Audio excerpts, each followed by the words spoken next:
잠언 30장을 아굴의 잠언이라고 부릅니다. 우리 잠언 30장 1절에 보시면 이 말씀은 야게의 아들 아굴의 잠언이니 그가 이디엘 곧 이디엘과 우갈에게 이른 것이니라.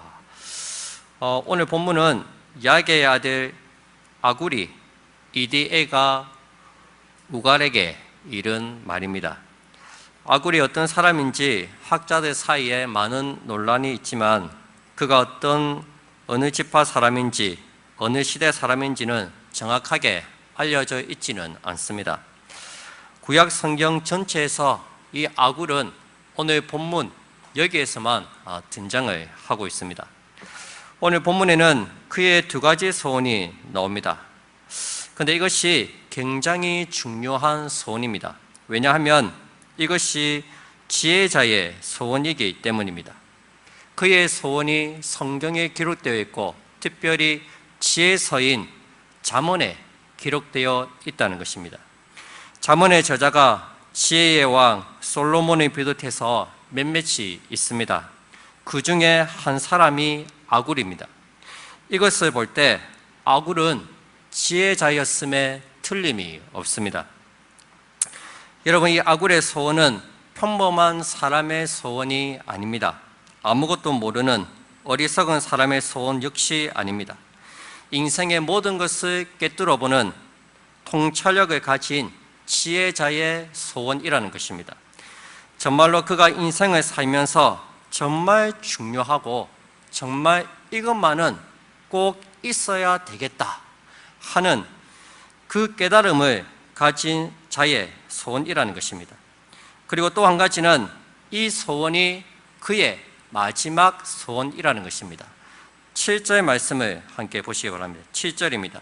내가 두 가지 일을 주께 고하였사오니 내가 죽기 전에 내게 거절하지 마시옵소서.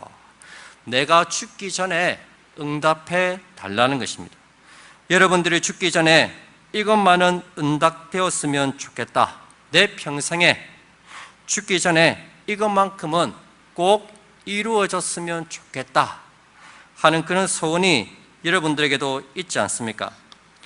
오늘 아굴의 소원은 그냥 한번 이루어졌으면 좋겠다 그런 소원이 아니라는 것입니다.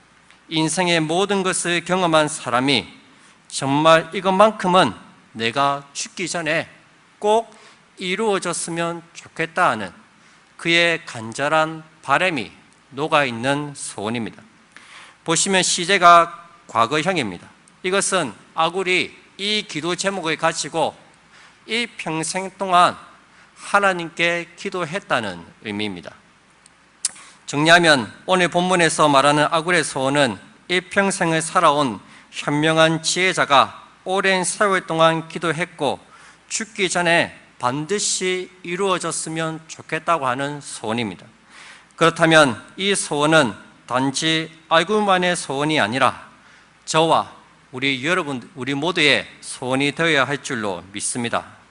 지금부터 이 아굴의 두 가지 소원을 한번 살펴보고자 합니다. 첫째, 그는 정직한 마음을 달라고 소원했습니다. 8절 말씀입니다. 우리 한번 다 같이 8절을 함께 읽도록 하겠습니다. 시작. 곧 헛된 것과 거짓말을 내게서 멀리 하옵시며 나를 가난하게도 마옵시고 부하게도 마옵시고 오직 필요한 양식으로 나를 먹이시옵소서. 아멘. 여기서 헛된 것은 공허하고 의미 없는 말을 남발하는 것입니다. 거짓말은 일반적인 거짓말 이상의 것을 의미하고 있습니다. 이것은 십계명에 나타난 대로 하나님을 속이고 사람을 속이는 것입니다. 더 나아가 전적으로 하나님을 의지하지 않는 태도를 가리킵니다. 어떤 상황과 위기 속에서 하나님을 신뢰하지 않기 때문에 그 상황을 벗어나고자 거짓말을 하는 것입니다. 여러분, 유대인들이 생각하는 말은 우리가 생각하는 단어 그 이상의 의미를 가지고 있습니다. 말이 사람의 마음속에 있으면 그것이 생각이 됩니다. 그 생각이 입 밖으로 나오면 말이 됩니다. 그리고 그 말이 구체적으로 이루어지면 행동이 됩니다. 그래서 말은 그 사람의 사상이고 행동의 중심입니다. 하나님의 말씀도 마찬가지입니다. 하나님의 말씀 속에 하나님의 생각이 있고 하나님의 뜻이 담겨 있습니다. 그리고 그 말씀의 결과로 하나님께서 행동하시고 하나님께서 역사하십니다. 생각과 행동의 중심이 곧 말씀이라는 것입니다. 오늘 본문에서 거짓말을 멀리하게 해달라는 것은 단지 거짓말을 하지 않게 해달라는 그런 의미가 아닙니다. 내 생각과 내 말과 내 인격 전체에서 거짓을 멀리하게 해달라는 소원입니다. 진실하고 정직하게 해달라는 것입니다. 참 기도의 내용이나 수준이 우리의 차원과는 상당히 다른 것 같습니다.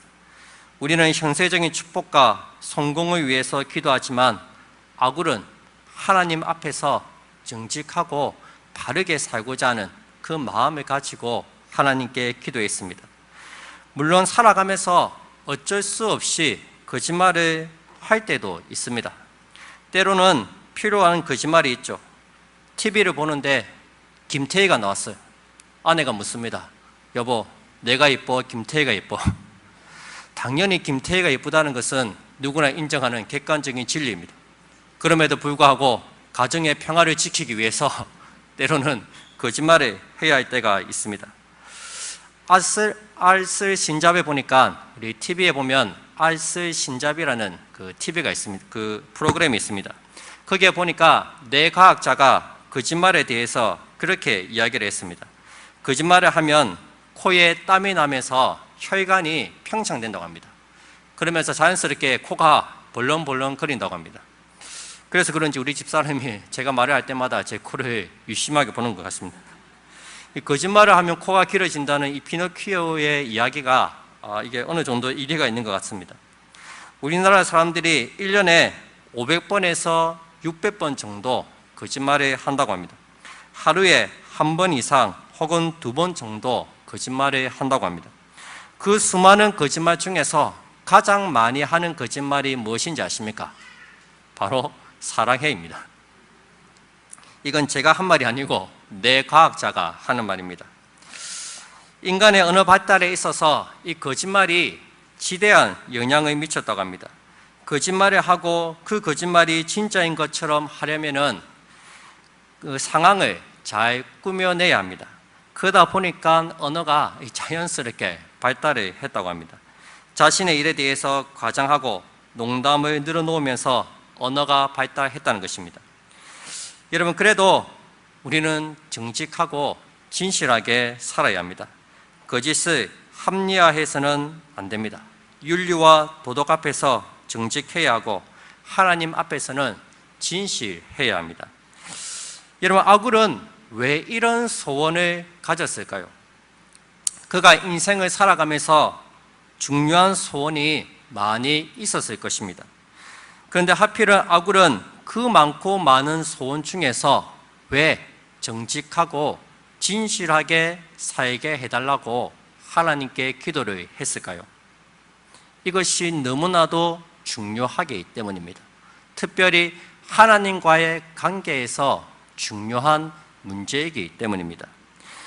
여러분, 인간의 모든 죄는 정직과 진실을 잃어버린 데서 시작됩니다.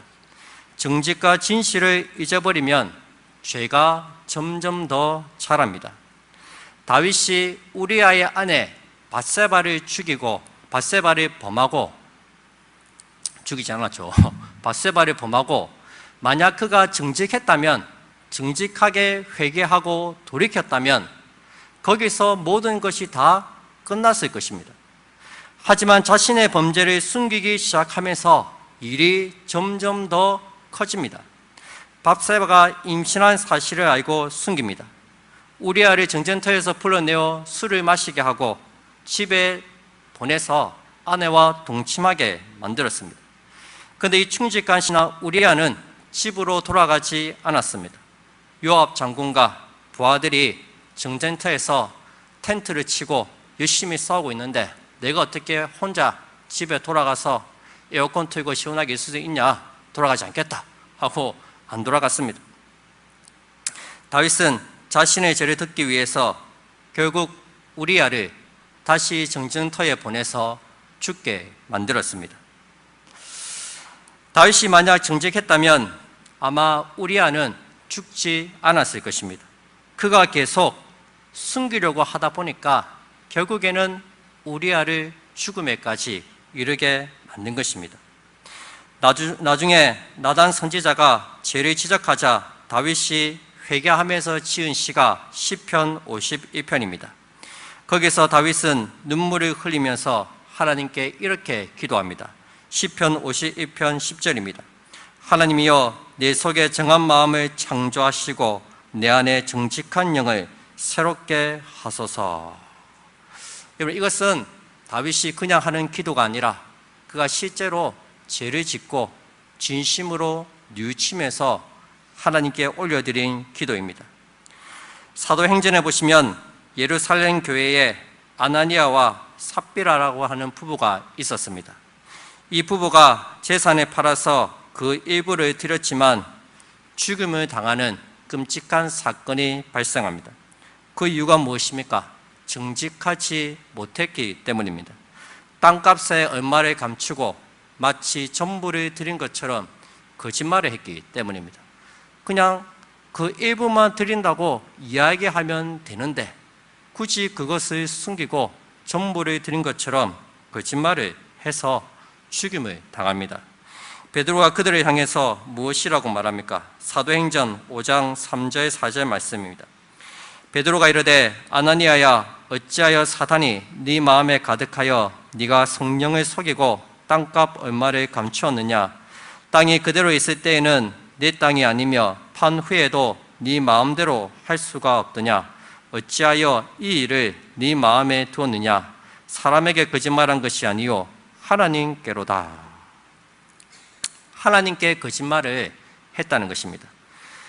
여러분, 오늘 한국 교회와 한국 사이의 문제가 무엇입니까? 정직을 잃어버렸다는 것입니다. 한 통계에 의하면 63%가 대한민국에서는 정직하게 살면 잘 살 수 없다고 대답했다고 합니다. 그러다 보니까 그리스도인들도 역시 거짓말에 물들어 살아갑니다. 우리는 너무 쉽게 거짓말을 합니다. 저 역시 마찬가지입니다. 옛날에는 목사가 하는 말이라면, 성도가 하는 말이라면 그래, 저 사람들의 말은 믿어도 돼. 그래, 저 사람은 믿을 수 있어. 옛날에는 다 그렇게 인정을 받았습니다. 근데 요즘에는 목사가 얘기하면 뭐라고 합니까? 목사가 더 하던데, 성도들이 더 하던데, 그렇게 이야기를 합니다. 우리가 세상을 바꾸려 하기 전에, 다른 사람을 바꾸려 하기 전에 우리 자신이 먼저 하나님 앞에서 정직하고 진실하게 살아야 합니다. 그것이 바로 아굴의 소원이자 우리 모두의 기도가 되어야 할 줄로 믿습니다. 두 번째는 자족하는 마음입니다. 다 같이 우리 8절 말씀을 함께 읽도록 하겠습니다. 8절입니다. 시작. 곧 헛된 것과 거짓말을 내게서 멀리 하옵시며 나를 가난하게도 마옵시고 보하게도 마옵시고 오직 필요한 양식으로 나를 먹이시옵소서. 아멘. 여러분, 나로 가난하게도 마옵시고, 우리 모두의 소원 아닙니까? 우리 그런 기도 하잖아요. 가난하게 마옵시고, 가난하게만큼은 하지 말라고. 우리 중 그 누구도 가난하기 원하는 사람은 단 한 사람도 없습니다. 그런데 부하게도 마옵시고, 이 소원은 사실 이해하기가 어렵습니다. 우리가 아침부터 저녁까지 밤늦게까지 땀을 흘리고 수고하고 일하는 이유가 무엇입니까? 잘 먹고 잘 살아보려고 그렇게 하는 거 아닙니까? 그런데 아굴은 나도 부하게 하지 말게 해달라고 하나님께 기도하고 있습니다. 그 이유가 무엇입니까? 9절 말씀입니다. 다 같이 9절 말씀을 함께 읽도록 하겠습니다. 시작. 혹 내가 배불러서 하나님을 모른다 여호와가 누구냐 할까 하오며 혹 내가 가난하여 도둑질하고 내 하나님의 이름을 욕되게 할까 두려워함이니이다. 아멘. 부하게 하지 말라는 이유가 무엇입니까? 내가 배불러서 하나님을 모른다 여호와가 누구냐 할까 하오며, 그게 두렵다는 것입니다. 무슨 말입니까? 내가 하나님의 은혜로 이렇게 부하게 되었는데 하나님의 은혜는 온데간데 없고 마치 내 실력으로 내가 열심히 일해서 부자가 된 것처럼 그렇게 생각을 한다는 것입니다. 그렇게 하나님을 업신여기고 하나님의 존재 자체를 무시하는 교만과 완악함에 빠지기 쉽다는 것입니다. 그래서 부하게 하지 말라고 이야기를 하는 것입니다. 우리가 힘들고 어려울 때는 하나님께 울고 불고 매달립니다. 그런데 경제적으로 풍족하게 되면 기도도 안 하고 예배도 종종 빠집니다. 신앙생활을 등한히 할 때가 있습니다. 어디 그뿐입니까? 높은 자리와 명예를 얻으면 교만해집니다. 교회에서도 직분을 받으면 거듭먹거리기 시작하는 것입니다. 항상 우리는 하나님이 우리에게 많은 걸 주시려고 해도 우리가 그것을 감당할 그런 믿음의 수준이 되지 않아요. 괜히 줬다가 오히려 그것 때문에 하나님을 떠날 수도 있기 때문에 하나님도 주기가 아마 두려울 겁니다. 계속해서 가난하게 하지 말라는 이유를 이렇게 말합니다. 내가 가난하여 도둑질하고 내 하나님의 이름을 욕되게 할까 두렵기 때문입니다.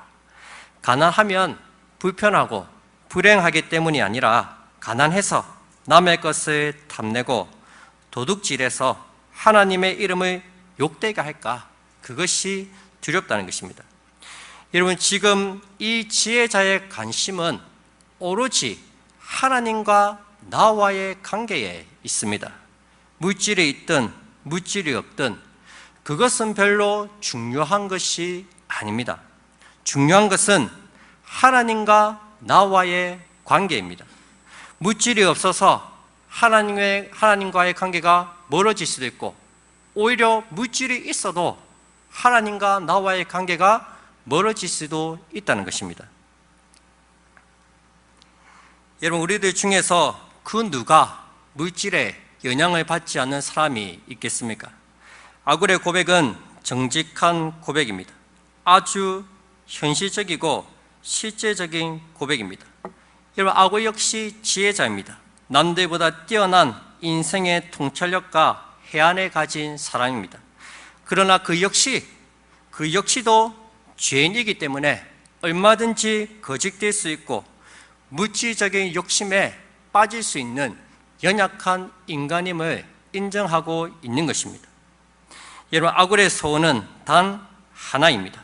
그게 무엇입니까? 8절입니다. 오직 필요한 양식으로 나를 먹이시옵소서. 필요한 양식, 이 필요한 양식은 규정된, 할당된 내 몫의 양식만, 정해진 그 양식만을 달라는 것입니다. 이것은 주기도문에서 일용할 양식을 달라는 것과 일치합니다. 더도 말고 덜도 말고 나에게 주어진 그 양식만큼만 달라고 하나님께 기도하는 것입니다. 이처럼 자족하는 마음이 있어야지 하나님과 우리와의 관계가 바로 세워진다는 것입니다. 디모데전서 6장 6절부터 8절까지 말씀입니다. 우리 한번 다 같이 읽도록 하겠습니다. 시작. 그러나 자족하는 마음이 있으면 경건은 큰 이익이 되느니라. 우리가 세상에 아무것도 가지고 온 것이 없음에 또한 아무것도 가지고 가지 못하리니 우리가 먹을 것과 입을 것이 있은즉 족한 줄로 알 것이니라. 아멘. 지금 내게 주어진 것에 자족하고 감사할 줄 아는 그 마음이 경건에 아주 큰 유익이 된다고 말씀하고 있습니다. 이 말씀을 이해하시겠습니까? 가지지 못하면 없는 것 때문에 불평하고 많이 가지면 그것 때문에 교만해집니다. 신앙에 아무런 유익이 없습니다. 하나님과 나와의 관계에 아무런 도움이 되지 않는다는 것입니다. 먹을 것과 입을 것이 있은즉 족한 줄로 알아야 합니다. 지금 우리가 처해 있는 형편, 지금 우리가 처해 있는 상황, 이 상황 속에서 만족하고 감사하고 족한 줄로 알아야 한다는 말씀입니다. 더 달라고, 더 채워달라고 그렇게 하지 말라는 것입니다. 바울처럼 자족하는 마음이 있어야 합니다. 바울은 궁핍할 때든지 부할 때든지 어떤 형편에 처하든지 늘 자족했습니다. 빌립보서 4장 11절 12절 말씀입니다.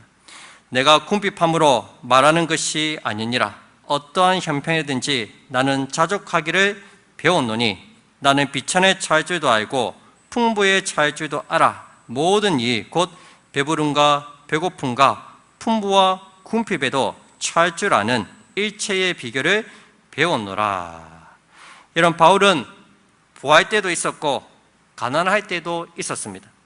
그러나 그는 가난하다고 죄를 짓거나 낙심하지 않았습니다. 배가 부르다고 부하다고 하나님을 떠나거나 하나님을 모른 채 하지도 않았습니다. 그는 어떠한 형편에 처하든지 변함없이 하나님을 잘 섬겼다는 것입니다. 없으면 없는 대로 하나님을 섬겼고 있으면 있는 대로 하나님을 잘 섬겼다는 것입니다. 어떠한 형편에 처하든지 어떠한 상황에 처하든지 하나님을 향한 바울의 마음은 변함이 없었다는 것입니다. 어떻게 그것이 가능했습니까? 그 다음 절입니다. 4장 13절에 보십시오. 빌립보서 4장 13절. 내게 능력 주시는 자 안에서 내가 모든 것을 할 수 있느니라. 여러분, 바울이 살아가는 힘은 환경에 달려있지 않았습니다. 물질의 부유함도 물질의 가난함에도 있지 않았습니다. 그는 물질의 영향을 전혀 받지 않았습니다. 물질뿐만 아닙니다. 어떤 환경, 핍박, 고난, 박해, 어떤 일도 그와 하나님과의 관계를 끊어놓을 수 없었다는 것입니다. 그 무엇도 하나님과 바울 사이를 이간질할 수 없었다는 것입니다. 그가 살아가는 힘과 능력은 오직 하나님께만 있었습니다. 하나님께서 주시는 힘으로 어떠한 형편에서든지 나는 감사하고 자족하는 삶을 살았다고 고백하고 있는 것입니다. 여러분, 오늘 우리에게 주신 것들로 감사하시고 만족하면서 살아가시기를 바랍니다. 교회에 어려움이 있고 가정적인 문제가 있어도 하나님과 여러분과의 관계는 절대로 흔들리지 말아야 합니다. 어떠한 형편과 상황에 처해 있든지 자족하시고 변함없이 하나님을 사랑하시고 하나님만을 의지하는 우리 모든 성도님들이 다 되시기를 주님의 이름으로 축복드립니다. 기도하겠습니다. 영광의 아버지 하나님,